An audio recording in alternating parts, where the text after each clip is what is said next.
السلام عليكم. شرح النهارده بقى عبارة عن طريقة كتابة اسمك على التريمكس هنا بدل الكلام ده بشكل جامد فشخ. يعني أهم حاجة ركز معايا في الشرح من الأول للآخر عشان مفيش حاجة تقف معاك أو تتلخبط في أي حاجة من اللي قدامك. ومتنساش إنك تشترك في القناة لو أنت لسه مشتركتش وتفعل زر الجرس، لأن الفترة الجاية دي هنزل شروحات عن التريمكس كتير وشروحات وأوامر وكل حاجة تخصها عن التريمكس. تمام. أول حاجة التريمكس ده هتلاقيه في قناة التليجرام، في الوصف بتاع الفيديو بتاع اليوتيوب ده هتلاقيه في قناة التليجرام، وهتلاقي برضو الأوامر اللي احنا هنستخدمها في قناة التليجرام برضو. وبعد ما ثبتنا التريمكس هنخش على التليجرام وهنجيب الاساسيات بتاعه التريمكس كلها. الاساسيات دي هتلاقيها فين؟ هتلاقيها في قناه التليجرام برضو. قناه التليجرام هتلاقيها في الوصف بتاع الفيديو. هنخش على التريمكس بعد ما ثبتناه وهنضغط على الاوامر كده، وبعدين هندوس انتر ونسيبه يحمل براحته. ولو كان واي او ان هنختار واي على طول عمرنا، يعني مش هنختار ان نهائي. يعني كل ما يجيلنا واي او ان هنختار واي. ديت اللي قدامك دي الاساسيات بتاعه التريمكس كلها، الاوامر بتاعه الاوامر بتاعه بدايه التريمكس يعني. تمام. فاحنا هنسيبها لحد ما يحمل براحته، ويجي لو جالنا واي او ان على طول هنختار واي يعني.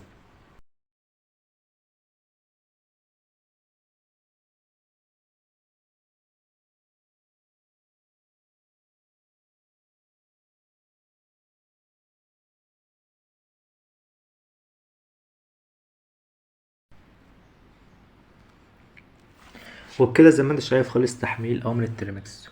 وازاي يا سيكا اعرف ان كده التريمكس خلص تحميل كده قلب اخوك؟ يعني شفت علامة الدولار دي تأكد لك ان كده الاوامر خلصت. الامر كده يعني اوامر تثبيت الاساسيات خلصت. تمام كده بقى انك تشغل التريمكس زي ما انت عايز وتحط الاوامر اللي انت عايزها. تمام كده كل اللي احنا هنعمله دلوقتي هنطلع من التريمكس كده. تمام. هندوس اكسايت. تمام. هنخش بقى علشان نخلي الواجهه ديت بالاسم اللي احنا عاوزينه. وكده بعد ما ثبتنا الاساسيات بتاعه التريمكس هنخش نجيب الاوامر اللي احنا هنستخدمها في تغيير السم بتاع التريمكس. هنغير الشكل اللي هيبقى الواجهه دي كده، هنغير الشكل ده هنخليه باسمك او باسم اي حد انت عايزه.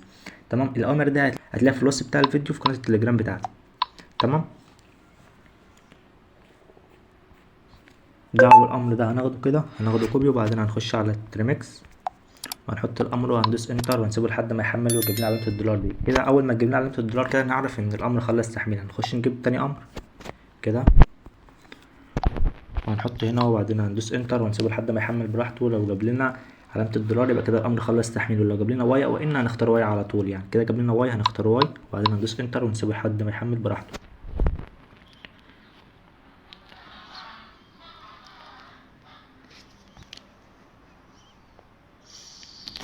هندوس واي وهندوس انتر وهنسيبه كده كده جاب لنا الدولار، يبقى نعرف ان الامر خلص تحميل. هنخش نجيب تالت امر هناخده كوبي وبعدين هندوس انتر وهنسيبه لحد ما يحمل براحته ويجيب لنا علامة الدولار. ما نعملش اي حاجة لحد ما يجيب لنا علامة الدولار. كده نعرف ان الامر خلص تحميل ومحتاج ان هو محتاج امر جديد يعني. تمام. هنخش نجيب الامر اللي عليه الدور اللي هو الامر ده. ندوس انتر ونسيبه لحد ما يحمل براحته. نخش نجيب الامر ده كده، هنحط الامر وهندوس انتر ونسيبه. هنجيب الامر اللي عليه الدور ده، ندوس انتر. تمام. هنجيب الامر ده برضو ده كده، نحطه هنا وندوس انتر. وهنا بيقول لك if you understand click the enter button. هندوس انتر كمان، ده انتر هندوس عليه كده. وبعدين هنا بيقول لك choose what you want to use the click enter. هندوس كمان انتر. تمام. وهنسيبه لحد ما يحمل براحته. تمام. ثانية بقى نسيبه لحد ما يحمل كده. واهم حاجة ركز معايا في الشرح بس علشان مفيش حاجة تقف قدامك يعني وكده.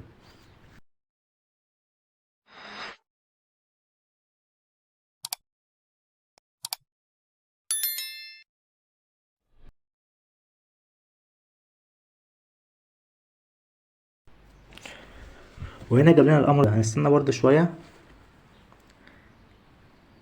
تمام. هنا جالنا بيقول لك enter your name. هنحط النيم بتاعنا اللي هو سيكا وهندوس انتر.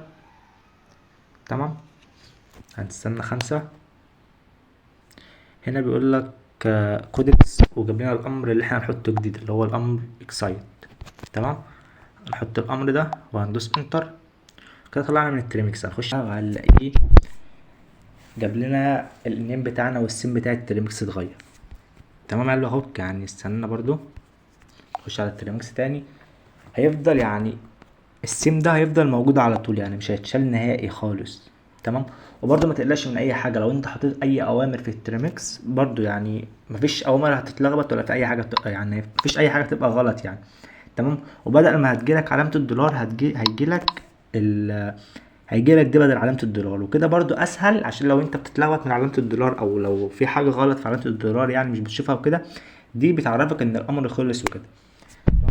بس هو ده الشرح بتاع النهارده. لو انت عاوز بقى تشيلها خالص، كل اللي انت هتعمله تخش على التريمكس وبعدين معلومات التطبيق، وهتعمل مسح التخزين وذاكرة التخزين يعني هتعمل لها مسح وكده. كده كده النيم ده هيتغير خالص، بس يعني مفهوش ضرر على الفون ولا في اي حاجة غلط. لو انت جبت اوامر كراش او اي اوامر انت عاوز تعملها من على التريمكس احسن، لان احنا حطينا الاوامر بتاعت الاساسيات بتاعت التريمكس، مفيش اي حاجة غلط. وتابع الشرح معايا، ولو انت لسه مشتركتش في القناة اشترك وتفعل زر الجرس علشان اي فيديوهات انزلها جديدة تخص التريمكس وكده يجيلك اشعارات بالكلام ده. وبس يا قلبي، هو ده الشرح بتاع النهارده. متنساش انك تشترك في القناه، ولو انت لسه مشتركتش تفعل زر الجرس عشان يظهر لك كل جديد. وسلام.